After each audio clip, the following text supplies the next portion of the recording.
welcome to the new JFK show number 175. We got a full crew: Don Fox, Larry Rivera, Jim Fetcher, and myself, Gary King, and we're ready to roll tonight. The new documents have come out, and a lot of people have been wondering when's the new JFK show going to come out about the new documents. And we've kind of been holding back a little bit there, so we're going to give everyone another taste because this is the second show about it. So, Larry, go ahead and talk to us about this newfound information. Well, we've talked about the fact that these documents are not searchable, which means that when they were scanned, the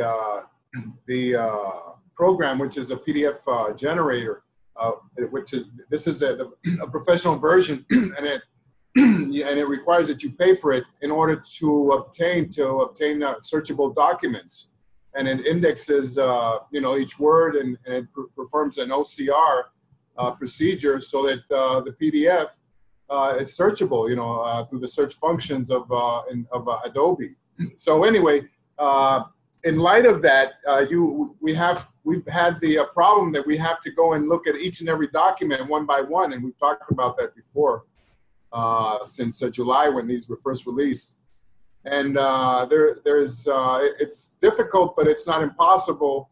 And we found a couple of gems, a couple of really good nuggets, and I have we've talked about. Remember in the summer we talked about the CRC, and Juan Paula, the controller, and and so on and so forth. So there's still there is a lot of really, really good information in those documents. It's just going to take a while to sort it out, And so the one that I would like to talk about tonight is one that Jim, I, and David Denton reviewed at the conference last month, at Judy's conference.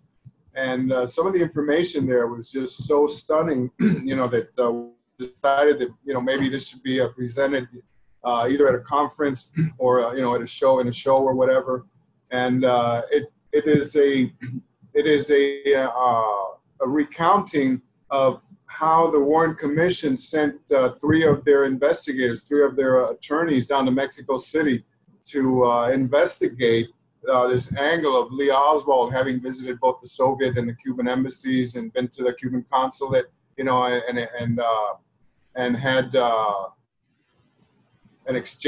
exchanges with Sylvia Duran, the secretary there.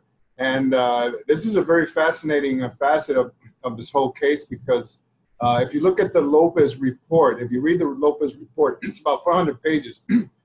He also concludes that there's very little evidence that Lee Oswald went to Mexico City. Now, this is a totally subjective. You do the research and you draw your own conclusions. But in the case of this document in particular, we're talking about three gentlemen who visited Mexico City, and they were all part of the Warren Commission team. And I'm talking about Harold Willens, a fellow by the name of Coleman, and Slauson, I think Thomas Slauson. We're going to look at the names now. And it's very detailed. It is incredibly detailed. I mean, it's like an hour by hour log of exactly what they did, where they went, who they met with, and basically what was going on in Mexico in the media, as far as what was going on, with the CIA. The FBI had agents down there, which we see in this document, and they're trying to figure out how they're going to place Lee Oswald in Mexico City in a way that's believable. And so I'll do the screen share and we can start looking at that if it's okay with you guys. Now, Larry, you said they were Warren Commission guys. Don't you mean HSCA guys?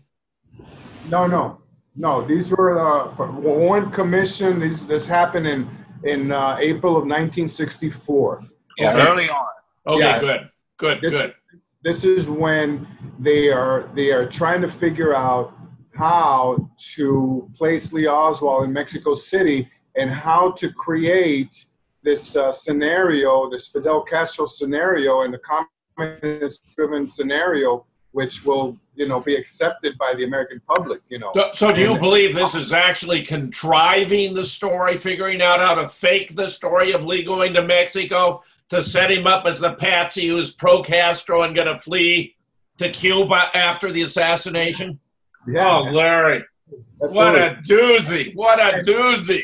And not only that, this document happens to be backed up by a very rare, and I have to say this, because I don't think very many people know that this document exists, because it was actually misfiled at Harold Weisberg's site there at Hood College. So Larry, this is the single bullet theory of the Mexico City side of that aspect of it all. They had to make it fit somehow. That's a good analogy, Gary. I like that. Yeah, for real. It seems like to me. Yeah. They had to make it fit. Yeah. Sure, we can go ahead and screen share, Larry. Yeah. I just think this is a fantastic. Hold on. Let me run the PDF here. You want me to pause while you pull it up? Or? No, we're good. Don't worry, it will be as seamless as it can be. Later on. If you watch last week's show, it's just seamless as it can be. But not when we recorded it, it wasn't. But yeah, I fix all this stuff up. All right, do you guys see this? Yeah. You see that? Yep, got it now. Okay.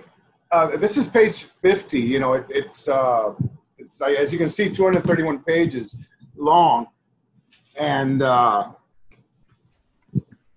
it's quite a cast of characters that are involved here. Like I said here, William T. Coleman Jr., David Slauson, and Howard P. Willens. Okay, and they're part of the staff of the commission, and they flew from Washington to Mexico City on April the 12th. So to give you the time frame, and this report is typed up on April the 22nd. No, it says they flew on the April 8th and one flew back on April 12th. Right. Yeah. And so, this is, like I said, a very detailed memorandum that just goes day by day and hour by hour, as you can see here. Tuesday, April the 7th, 10:20 to 11 a.m., that's only like 40 minutes. Yeah. And it introduces, all the principles here. And as we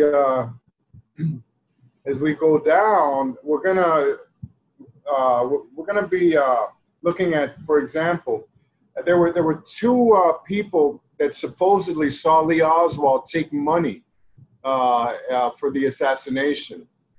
Okay, one of these guys was Gilberto Alvarado Ugarte. Okay, and this guy took a polygraph and he failed it. So they had to discard him as a witness. Seeing Oswald, receive money, for the hit on Kennedy. And the other one, because just to give you an idea of how desperate they were to find witnesses, to portray Lee Oswald, as a paid assassin. And this other guy was Pedro Gutierrez Valencia.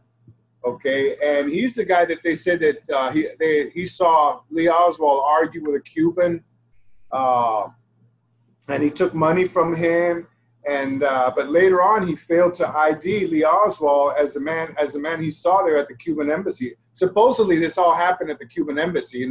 I mean, really, in the Cuban embassy, in exchange of money, for an assassination. Isn't that far fetched? Yeah. So anyway, so the thing about Gutierrez, when they showed him pictures of Lee Oswald passing out leaflets in New Orleans, he couldn't identify him. So that went off the wayside, so to speak. And so this whole document here, as you can see here, we're talking about the $6,500, in the Cuban embassy. And Alvarado and whatever. And I have to mention here Ambassador Thomas Mann, okay, because I believe that he's in the middle of all this Lee Oswald concoction there, in Mexico City. of course, he had been the ambassador when the assassination occurred, and he was replaced in April. In fact, in April of 1964. But he really coordinated. Larry, don't move that. He's saying how our intelligence took photos of everyone who went into or came out of the Cuban embassy, which implies that we must have photographs if Lee had done that. Yeah. Okay, yeah. Let's take a look at this paragraph. Yeah. I agree. Right there.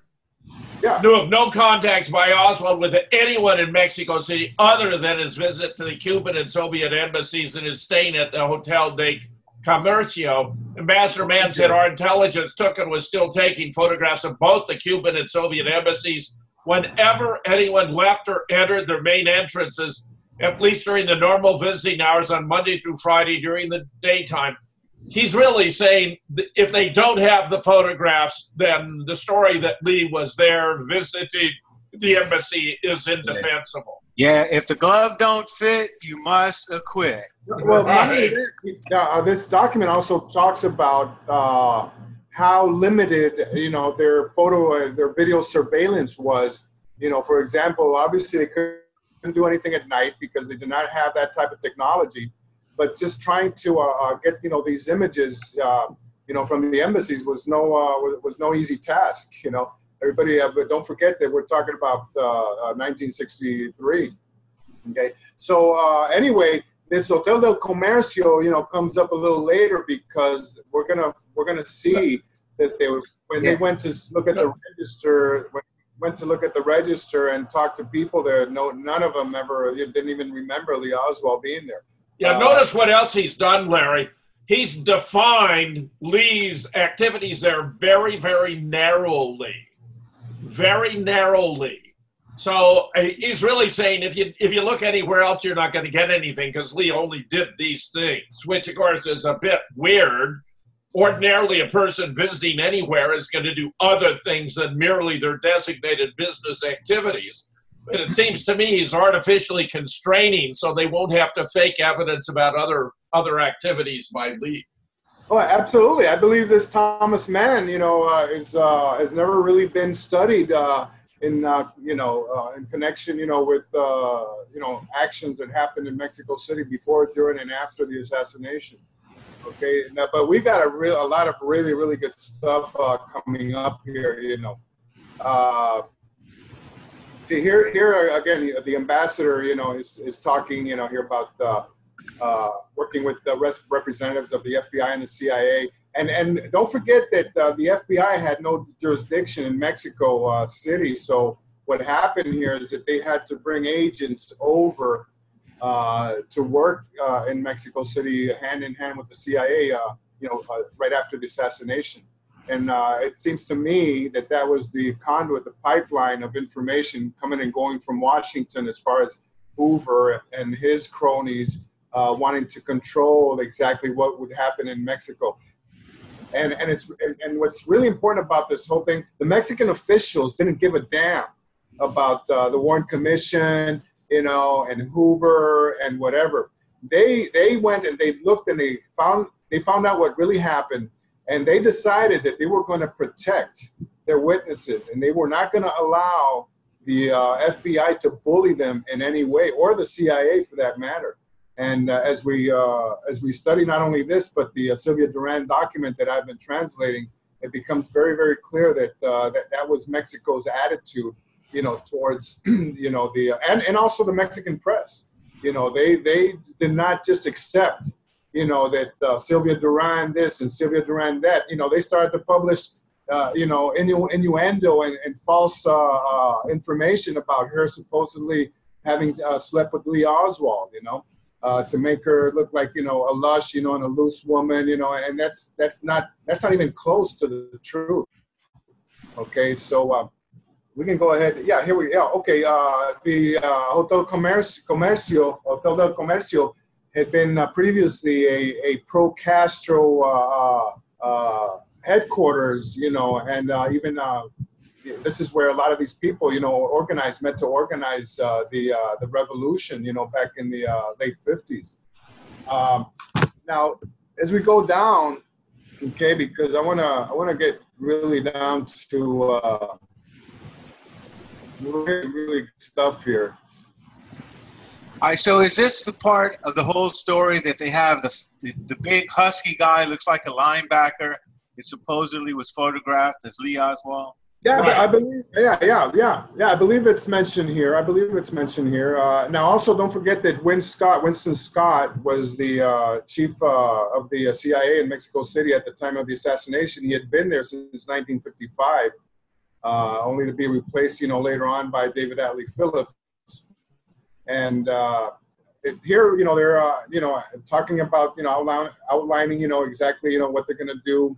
And as we see now, they're starting to really gather a lot of what's going on in Mexico, Yep. as far as if And Larry, Lee Oswald, this is a top secret reproduction prohibited document.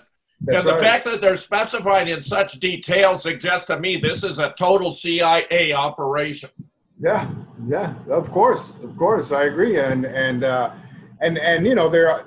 not only are they very, very interested. I believe that they were in control of this whole thing, from the get-go, and that these Warren Commission people were just going through the motions, for the CIA.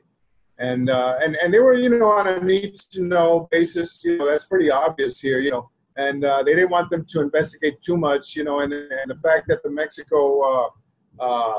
Mexican government, don't forget that, in those days, one of the few countries that was still allowing flights, from their country to Cuba was Mexico. Okay, and Mexico really identified with the revolution because that's exactly what happened in Mexico, a century before. Okay, so, Mexico being, sharing the same border with the U.S. had to really, walk a very thin line here, and like I said, it's very, very interesting, what fleshes out here, because we start to realize that, all this stuff about there being a communist conspiracy coming out of Mexico, it was just a bunch of bunk. It's just, it's a totally false, false, what do we call that now? False news, fake news. Fake news. Yeah, fake news, and what they did with Sylvia Duran, which was just, an abomination. They kept her for a whole week. They beat her up. Terrible stuff. They, like I said, they wanted to make her look, like a whore, in the eyes of the world, and like I said, Mexico really protected her. They did not allow her to be interviewed by anybody from the Warren Commission or the FBI or anything like that. They only allowed local people, local investigators and captains, People they knew, Larry. People they knew. Mexican, but that were Mexican, that were part of the Mexican, government, and police department force and whatever. Okay, those were the only ones that were allowed to interrogate Mrs. Duran. Okay, now I'm just gonna go excuse down. me for a second. This is the weakest part of the case for myself. Can you just explain to me what is the main importance of Sylvia Duran? Well, right here, here's the next line here, and we can read this one. The ambassador, Clark, Boonstra, and Anderson felt that seeing Sylvia Duran would be a highly sensitive matter and that it should be discussed fully with the Mexican officials. But they agreed that it did not differ in principle from our seeing other Mexican witnesses, i.e. the ambassador approved so long as we saw her in the American embassy. In other words, that she would be accompanied, and make clear to her that her appearance was entirely voluntary. So this is how they're trying to sugarcoat this whole thing, and we're going to find out later how they also wanted to get her to the U.S. as a cutout, and the cutout in this sense does not mean you know, like in the spook business, you know, a cutout agent, you know, and so that, you know, the trail stops, you know, with a certain individual. A cutout in the sense where they would send her for some other business and then say, oh, wait a minute, since you're in the States, let's take you to Washington, you know, so you can talk to the Warren Commission. And we'll see that later on in page 90. But, you know, these three guys, you know, just, you know, Willis, Coleman, and Slauson, you know, they're facing, you know, a very, very difficult task here because they just cannot get any proof. Okay, they cannot get any witnesses to say, look, I saw Lee Oswald, you know, receive money, or I saw him with communists, you know, or I saw him here. That it just did not happen, and they could not find any evidence, you know, to verify that. Okay, now one of the topics, and this is everybody knows about Albert Osborne. Remember the guy that was had the I believe the a Visa ticket or something, you know, the number right in front of Lee Oswald or something like that, and that you know, they were trying to find out, you know, about his credibility. You know, talking about a bus ticket. Yeah, right. Yeah. Right. That's right. The bus ticket. Yeah, and they, you know, totally dismantle his credibility here, saying that, you know, this guy, you know, he's not really a reverend, you know, but he was taking money, you know, from his congregation, you know, and, you know, and stuff like that, you know, real, you know, skinny stuff, you know. And then here, when they asked directly how they thought Osborne would react to being asked or compelled to appear to testify before the commission or a staff member, Trent and Larson were inconclusive. In fact, they even, in this document, they said that Osborne had mental problems, you know. So there you go, you know. They're obviously trying to discredit him. Well, it's you know, that what's going on here also is that you know, they cannot certify him as a believable witness because of the baggage that he's carrying, you know. So you know, a believable fake witness, a believable witness to false testimony.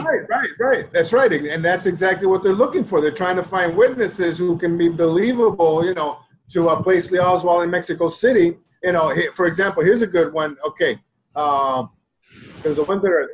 It appears at the conclusion of the Mexican investigators that no one at the Hotel del Comercio remembered Oswald, and that the only evidence of his stay was his name on the register was incorrect. Larson, Larson, after several interrogations, had found that the maid at the hotel did remember Oswald and was able to give some bits of information about him. Which she was fed along with $100 bill. Of course, you know, and that he was always alone when she saw him. You know, I mean, real obvious stuff. You know. We lost the screen share. Yeah, there you go. Okay. Always ate alone. I mean, it's very obvious here that they're trying to create that, you know, lone nut persona here. You know, always ate alone. You know, it's so obvious here. You know, why are they going to all the trouble to fake all these witnesses? And what was the whole why have a Mexico City angle to this? So they could claim that he was planning to flee to Cuba after he assassinated JFK. Yeah, but here's a guy that works in this book depository. Where's he going to get all this money to go to Cuba? Well, that's a whole nother. He's going to get it from the Russians and the Cubans who are paying him for taking out JFK. All right. Now as far as Sylvia Duran, did she work at the embassy and Lee Oswald went in there and supposedly met her? Is that what it is? Yeah, well, it's at the consulate, the Cuban consulate, and she was the go-between, and he supposedly he approached her, you know, and he told her that he needed a transit visa through Cuba to go to the Soviet Union. Okay, and after she verified and she checked out for him, she told him that this is a process that would take 3 to 4 months. And the Lee Oswald, quote unquote, Lee Oswald that she met and with whom she interacted, is not the Lee Oswald, that we know. And she describes him, as 5'6", as being ungainly, of being unkept.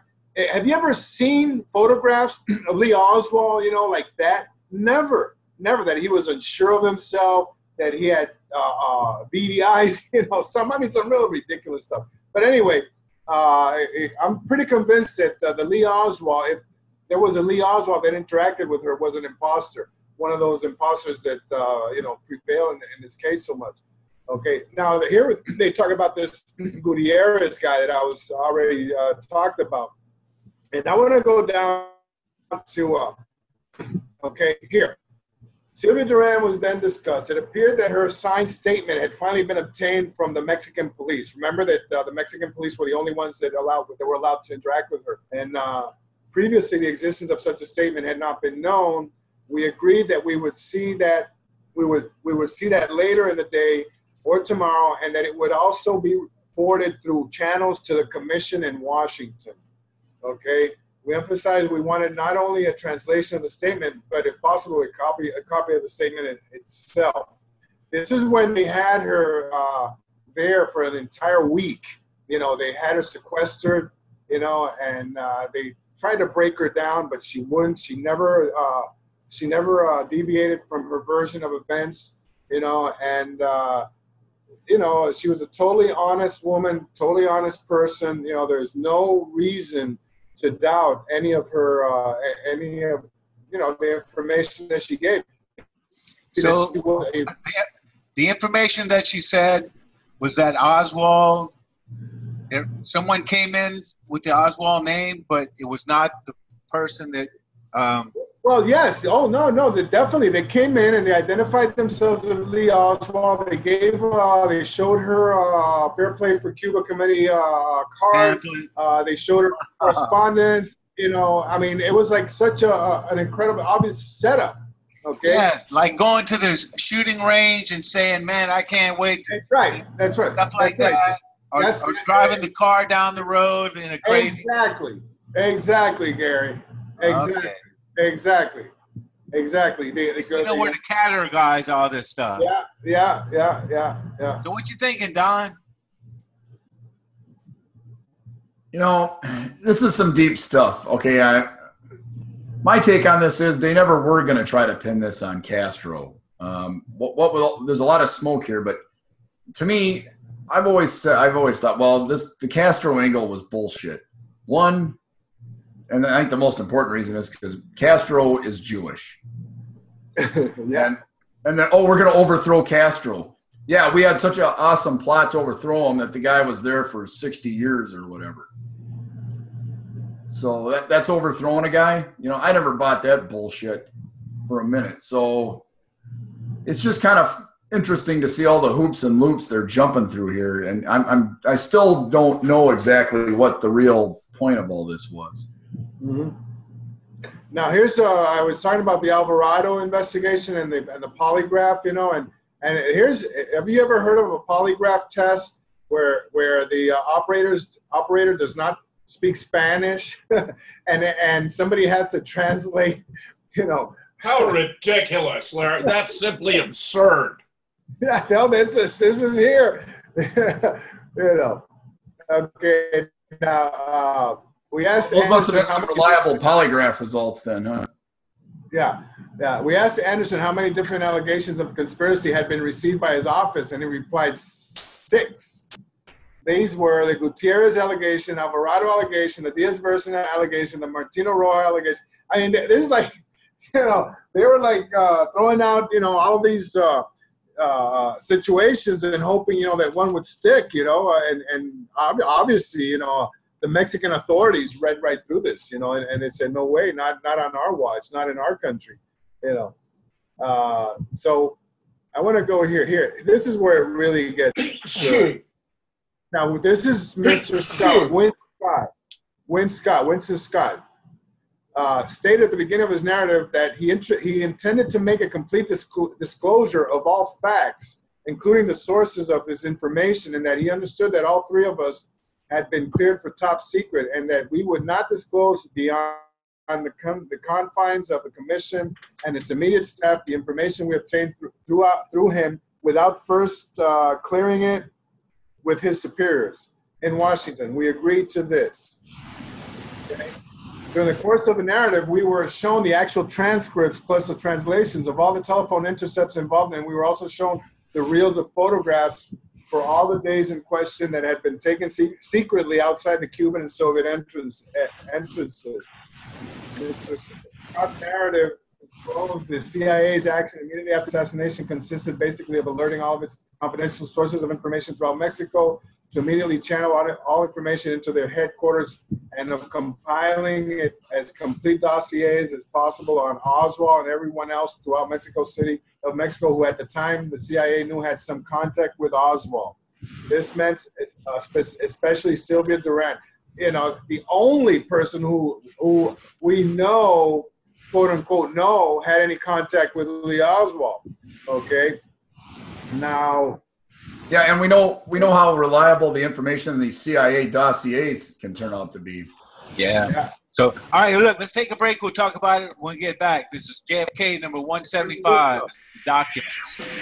In Dallas, Texas, 3 shots were fired at President Kennedy's motorcade. That's what we were told. Most Americans never believed Lee Oswald was the lone gunman, for excellent reasons. In fact, there were at least 6 shooters who fired from 8 to 10 shots or more who are identified here. We have, finally, the solution to the greatest murder mystery in history, laid out for the world to see, proof after proof after proof. Photos were faked, the body was changed, x-rays were altered, the home movies were fixed. 15 experts contribute to a 529-page book with 1,037 photos and diagrams in black and white and color. All right, welcome back. JFK 175. Larry, continue on right where you were, buddy. Let Jim pick it up from here at the Star. This is the good stuff here. Scott's narrative plus the materials we were shown disclosed immediately how incorrect our previous information had been on Oswald's contacts with the Soviet and Mexican embassies. Apparently, the distortions and omissions to which our information had been subjected had entered someplace in Washington. That's right. Because the CIA information that we were shown by Scott was unambiguous on almost all the crucial points. We had previously planned to show Scott Slauson's reconstruction of Oswald's probable activities at the embassies to get Scott's opinion.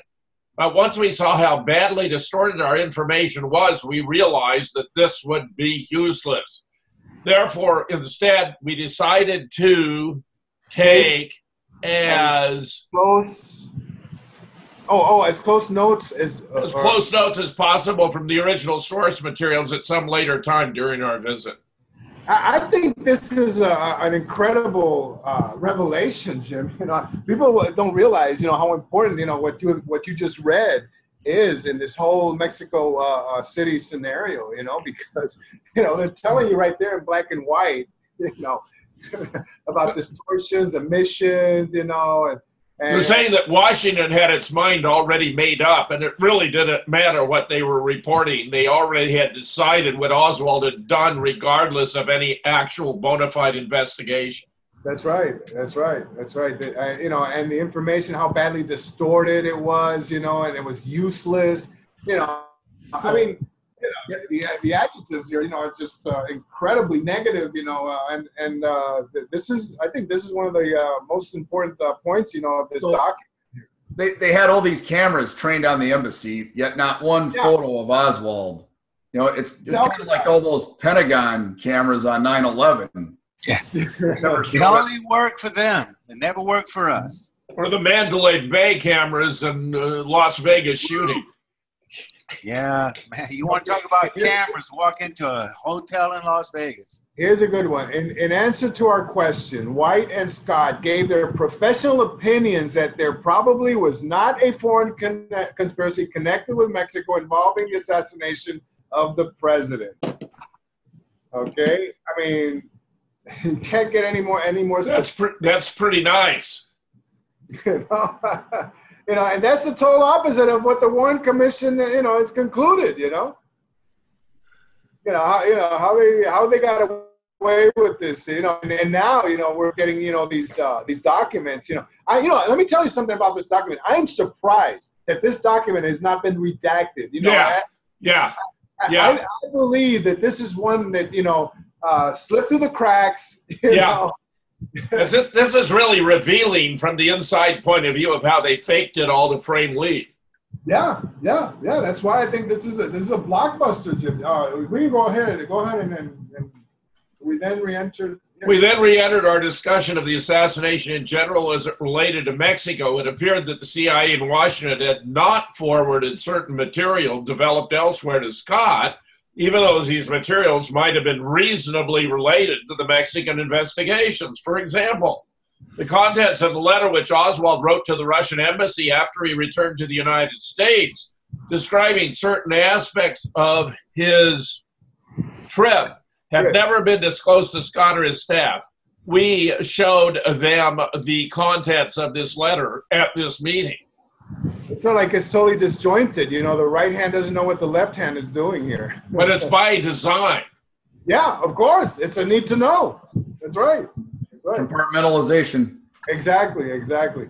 During this general discussion, Mr. Williams was called out to meet with Minister Boonstra in regard to the publicity which had appeared in local newspapers about our visit. This involved the drafting of a telegram to the State Department in Washington in regard to this publicity and an estimate as to the reason for it. Also, Williams learned at this time from Boonstra that the embassy did not have a copy of the rifle forwarded to the commission.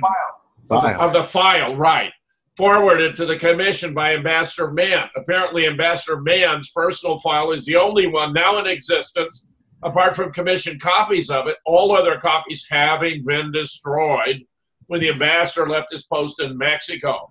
Boonstra told Williams that he, Boonstra, is the only person other than Scott and Anderson who was involved with Ambassador Mann in the assassination investigations. Mr. Williams asked Boonstra to begin thinking about how best we could forward a request to the Mexican officials for a complete report on their role in the assassination investigations. That's of their role in the assassination investigation. Their role. I mean, this is this is telling you. This is very telling you. It's like they had specific roles. In covering up. CYA. And trying to get this all, over onto Lee Oswald. It's just like, this is incredible, what's going on here. Yes. Let's move down a little bit further. Okay, here we go. Back at the ranch. Boonstra told Williams that Boonstra's the only, we got that. Back at the CIA offices during Willard's absence, Lawson and Coleman discussed the cable traffic from the Soviet and Cuban embassies, both during the time of Oswald's visit there in September-October of '63 and immediately after the assassination. Scott and White said that no increases or unusual variations had been noted at either time. We then discussed briefly the possibilities that the National Security Agency might be able to break the codes for the times when Oswald was in Mexico City, using as a key the fact that Oswald's attempt to obtain a visa was probably communicated to Washington on Friday or Saturday, September 27 or 28. Scott pointed out that all his office did with coded material was to send them back to the National Security Agency in Washington, the form in which it obtained them. They felt that the code breaking might be possible, however, and should be tried. Remember, if you claim something in code, you can make up whatever it was the code was to make it say anything you want. I mean, this is ridiculous. So, basically, this whole document just goes on and on, about, how they were going to, frame Lee Oswald. That's what this is a playbook, Jim, as far as I'm concerned. This is I think you're right, Larry, that it's remarkable that it slipped through the cracks. This is one of those documents that should never have been released because it shows the whole thing was a fraud. Yeah, I know. I was, when I saw this, I couldn't believe it. I said, this is like, yeah. In that respect, it's not any different than any other piece of evidence in this whole thing. I mean, The X-rays. Once you analyze it, yeah, all the evidence implicating Oswald is fabricated or faked, including, of course, the backyard photographs, every other aspect of it, the Mamluker Carcano, on and on, shooting Tippit, the whole bit. Ruby shooting Lee. I know. Yeah. Wow. I just want to go back down here to page 90 where they talk about Sylvia Duran and how, because here, Boonstra suggested that we consider the use of a cutout for Duran. By this, he meant that she could be taken to the United States on an official journey, for example, to give her story to an American magazine, and while in the United States, she could then appear before the commission. We discussed the pros and cons of a cutout and decided that it was worth considering and that we would bring it up at the highest levels of the commission after we returned to the United States. First of all, it wasn't their decision to take Sylvia Duran to the U.S. Sylvia Duran was not going to go to the U.S. under any pretext. Okay, it doesn't matter what the Warren Commission wanted, but here you can see, you can appreciate how desperate they were, and making Sylvia Duran the main cog in this whole machinery, in trying to frame Lee Oswald.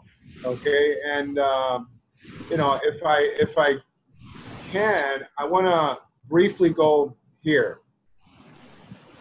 Okay, now this is a translation that I'm working on that Sylvia Duran wrote right here, May 28, 1978, and it details everything that she went through that weekend and the day afterward. And I just want to go down here because it was reported, and if you look at the Warren Commission, there is a commission exhibit. And it shows, this is a copy of Lee Oswald's agenda, his address book. Remember, it's in volume 16 of the commission, where the commission exhibits start. I believe it's 41 or 44, something like that. And it shows that supposedly, Lee Oswald had written Sylvia Duran's name in his address book. Okay. Now, if you look closely at this, and we've been doing a lot of handwriting analysis, over the past couple of years. And, right off the bat, if you look at Sylvia Duran at the bottom and you compare with the letters, at the top, okay, the ones that are in common, right off the bat, you see that there is a difference in the handwriting. If you look at the U, the A, the N. Yeah, it's two different people writing. And I did an extensive study on this, and I came up with this, okay? And if you look at the I's, the L in Sylvia, I mean, this is really telling. And I'm just going to point here, the L at the top for consulado, as you can see, the bottom, the horizontal portion of the L is an upward curve. But when you go down to Sylvia, the horizontal portion of the L is a downward curve. Yeah, it looks like a slide. Okay? See, they're totally opposite orientations here. You see, Gary? Now, if you look at the A's and the Y's, and look at the D. Look at the D here, okay? And look at the D here, consulado, okay? And here, I make a side-by-side comparison. The U's, the L's, the N. The N at the bottom has a fish hook. Okay, yeah, it's good, Larry. It's good. It's good. You're right. Her name was added. After the fact, Jim. And this is exactly what. And this is exactly what. Okay. Now I agree. They asked him. Okay. Now here's what I wanted to get to. They asked him to draw a picture of Oswald, the same one they showed me. The only time he saw it was when I showed. Oh, okay. Wait. I'm sorry. We got up here. Okay, the captain leaves, comes back and asks the same. I don't know how many times this operation is repeated. Finally, he says that Oswald had my name and number and telephone number in his agenda. And this is what she's talking about, okay? And this is a Warren Commission exhibit. But when you scrutinize this, okay, you see that this Sylvia Duran had to have been added after the fact, Jim. There's just no doubt about it. Is that 112847 supposed to be a phone number? Yes. A Mexico City phone number. But you know. So the number is added too, presumably. No. I think the number is good. It's kosher. Oh, but the number is for the consulate. Oh, I got it. Yeah. But her name added. Yeah. But this whole fabrication of Lee Oswald being a Casanova and hitting on Duran and taking her, you know, come on, you know, and in this whole statement that she talks about, you know, that it just didn't happen, you know, and this is a woman who's married. She has a child, you know, you know, totally honorable. You know, there's no reason to believe, especially, you know, Latin American women, you know, and back in those days, you think a Latin American woman would have been that loose, you know, that she would go to bed, you know, with just anybody who showed up at the consulate, you know, risking, you know, her job and everything. That's ridiculous. That's ridiculous. Larry. Good. You know, this whole thing of, you know, it starts to unravel here, you know, especially now, you know, with this, you know, that's just that is not the same handwriting, the one at the top and the one at the bottom. I agree. And I agree. The inference here is pretty obvious that Sylvia Duran's name here was added after the fact. I agree. You know, and here's a picture of Sylvia, you know, when she was in custody. That's it. Later on, you know, at another date, I'm going to post this on blog, you know, because there's a lot of really good information here that's never been revealed. I just want to say that this particular document had been misfiled since, you know, there's Sylvia Duran and there's Sylvia Odio. You know, we've talked about Sylvia Odio in previous shows, you know, but this document in particular had been misfiled in the Sylvia Odio directory at the Harold Weisberg site, you know, at Hood College. So could it have been deliberately misfiled by somebody who visited him? No, I don't think so. I don't think so, Jim, because, you know, Gerald McKnight is the person. Obviously, we all know Gerald. You know, he's the one who coordinated, you know, the setting up of all of Harold's documents, you know, and to digitize them. And it's quite a Syzygian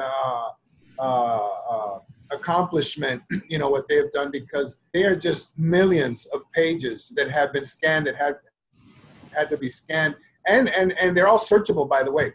And if you go into there, it's like it's just endless. You know, the documents that Harold amassed, you know, over the years, and he just happened to come across this document, which was in Spanish, and he didn't realize the importance of it, and he didn't really have, you know, a professional translator go and translate it, you know, word by word the way I have, and the information here is just incredible. You know, and it's all, you know, directly from Sylvia Duran. I believe that Sylvia Duran is still around, and it would really be good, you know, to get an interview with Mrs. Duran. You know, at this point in time, you know, she's probably in her early 80s, perhaps. You know, but what they did with her was a true abomination. You know, they tried to make her also into a scapegoat, you know, a patsy, you know, in this whole thing, you know, especially the Mexico City aspect of the assassination, Jim. Very good, Larry. Very, very good. Don. So I'll end the screen share here. Yeah, Don, you want to add some thoughts? Yeah, I wonder what John McAdams' take on all these documents is. Yeah, I have to admit it's the least part of the case that I understand the most. Just like Don was saying, I didn't really understand the point of all this stuff going on. Well, Mexico City, it's very important, because that's the pipeline to Cuba, you know, and that's it. They wanted to put this at Fidel Castro's door, just like Garrison says in JFK. Yeah. I used to think that. I don't think that anymore, though. I don't think they really did want to put it at Castro's feet. I think that's a misdirect. Or maybe they started out like that. Maybe they changed their tack halfway through. Where did they want to lay responsibility, Don? Well, That's a good question. You know, so they I mean, come on. Obviously, the lone nut is unbelievable, unless you're really brain dead. But if they really wanted to blame Castro, they would have done it. But they came out with this lone nut business. So I'm really wondering what the motive was for all of this. I mean, look, okay. So the cover story is we've got a lone nut. Well, a guy that works at he's working in a warehouse making, peanuts. He's got 2 kids and he lives in a rooming house separated from his wife. Yet he's got enough money and wherewithal to get to Mexico City. And then he's going to go to Cuba after the assassination. Well, I think they were playing on American gullibility, and they had to leave some breadcrumbs that were very direct right up to the Cuban embassy. So you've got Lee going to make his escape. I mean, after all, he would know he would be a hunted man after the assassination. I think it was all at the comic book level, Don, and that they, you can't go wrong by underestimating the critical capabilities of the American public. Maybe that's the truth, So here's this lone nut gunman. Right. A humanitarian, bolt action rifle. Right. And he takes humanitarian rifle, yeah. And then he's going to go to Cuba? Right. On a bus? Right. I mean, after all, he was handing out those flyers in front of the Trade Mart in New Orleans. Yeah, in front of Guy Bannister's office, which is right in the heart of the U.S. Intelligence Center in the city. On the radio. He was on the radio. Right, making himself very, very conspicuous. Yeah, I'm going to hand out pro-communist literature, and here right across the street we got CIA, we got ONI. Right. FBI, ex-FBI agent Guy Bannister. One of the things that Sylvia Duran talks about in her statement, in her Spanish statement, she talks about the Lee Oswald that she met, and she describes a person that is not the Lee Oswald that we saw in those clips, in New Orleans, talking the way he talked, remember we did a show a couple of years ago and we analyzed, how he spoke, in front of the cameras and on radio and everything, and how knowledgeable he was in world politics and how well presented he was, and that's not the Lee Oswald that Sylvia describes, it's the total opposite, and unless he's short, says he's like 5'6". That's right, and then he's unkempt, and that he's got shifty eyes, and I mean just an incredible description, that just does not pan out at all. So my hypothesis is that the Lee Oswald that went to see Sylvia Duran, I believe that a Lee Oswald, quote unquote, went to see Sylvia Duran, but not the Lee Oswald. Okay, and now we'd have to go into how similar the doubles looked, to Lee Oswald, and who could have replaced Oswald in this whole Mexico thing, because she describes a Lee Oswald who got into an argument with the consulate general Asquith and Eusebio Asquith, and he got so belligerent and loudmouth, at the consulate that Eusebio Asquith threatened to kick him out of there, and I'm talking about literally kick him out, of the consulate, and so all of this drawing attention to himself, like we have seen in other instances. So this whole drawing attention modus operandi, is prevalent not only in Mexico City but in other places, in New Orleans, in Dallas, So it's pretty obvious that this is all the same playbook. Yeah, you want to make it appear there's all this drama, but it's just not going on. Yeah, would a real assassin go and make a scene like that at an embassy? Yeah, exactly. It is comic book. It is comic book. Well, the government has asked us to believe a lot of, real crazy stuff, and to take it, take their word for it, and. Well, it's Larry. We know there were people there was Lee Oswald imposters, and Hoover even had a memo on that. Who is impersonating Lee Oswald? Mm-hmm. 3 years before the assassination. That's right. That's right, Don. And let's talk about the. And this is very interesting because last week when we had that little mock trial with the high school students, one of them at the beginning brought out the Katzenbach memo. Okay, and we all know what that's all about. Where they said we need the public to issue a statement. Yeah, portray Lee Oswald that he's the real assassin. And this is 2 days after the assassination.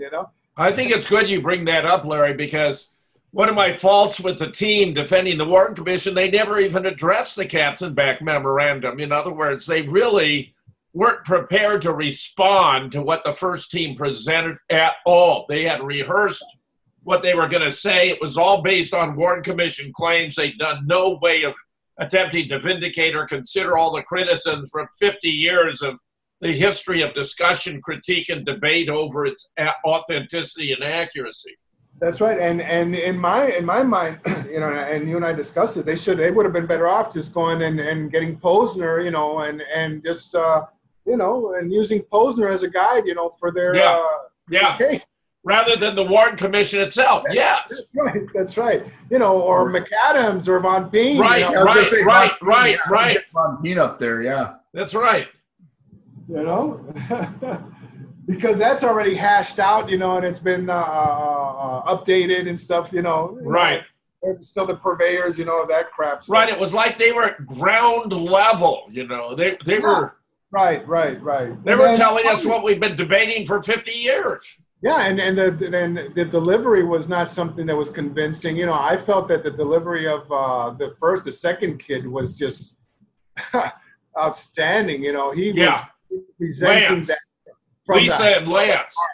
Yeah, he was really presenting that from the heart, Jim. It was good. It was good. That he was really into it. Yeah. He studied his material. Yeah, you're right, Larry. We have any video of that? It got botched. Not only that, the internet connection of the school also got botched in Austin there.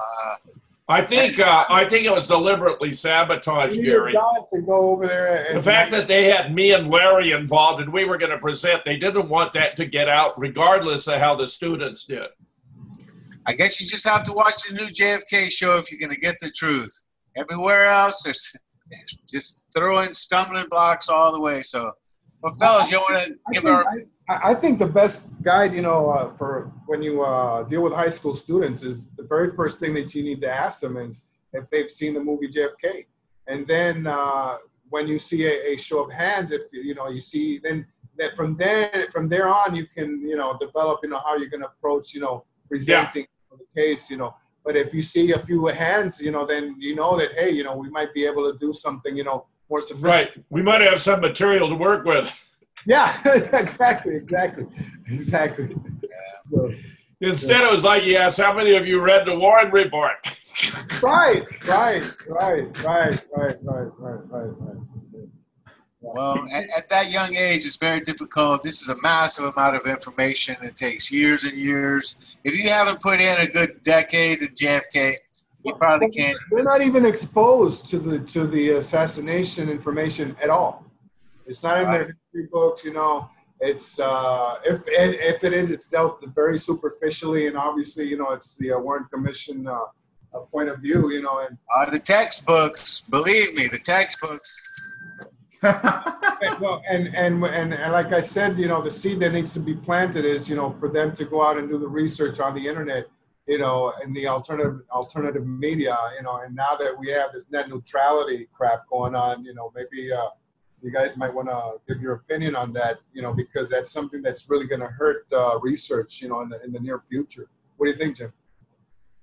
I'm very, very concerned about it because it looks as though it lets the financial heavyweights to dictate the flow of traffic on the internet. And those of us who are struggling, with nary a nickel to our name to get the truth out are going to be at an enormous disadvantage.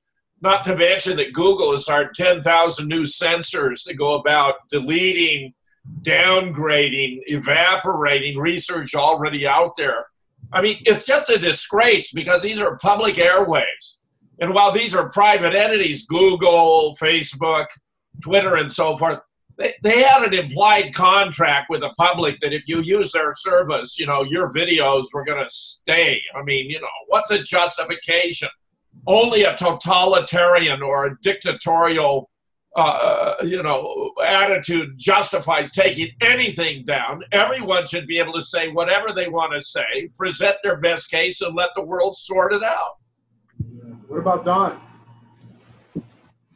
I'm of two minds on the net neutrality. I've heard arguments on both sides, and I haven't really put in enough time on it. There's one school of thought that says, well, some of these big Silicon Valley giants have gotten a free ride. They suck up all the bandwidth, and maybe now they're going to get dinged a little bit by some of the ISPs. And then other people are concerned with freedom of speech and all that, and I'm certainly amenable to those concerns. Paul Nalen came out and he was talking about, like, say with Twitter, there should be rules in there like, hey, you can't shadow ban people, and instead of hitting it with the net neutrality law, that you could regulate it, maybe not nationalize it, but you could regulate a platform like Twitter or YouTube. Hey, just because people are talking about politically insensitive topics doesn't mean you can ban them and demonetize them, or else maybe we will nationalize you. Well, already we've heard that some states are going to go ahead and do their own legislation, as far as net neutrality is concerned. And I also want to throw out there that this could precipitate perhaps a parallel internet, which internet war, so to speak, Yeah, they can't stop us. There's no doubt about it. So, all right, fellas, we've run out of time as the sands of the hourglass are like the days of our lives. So we'll see you next time. This is the new JFK show number 175. And believe me, we're just starting on the documents. This is just the first round. We've got 6,000 pages left to go. We'll see you soon.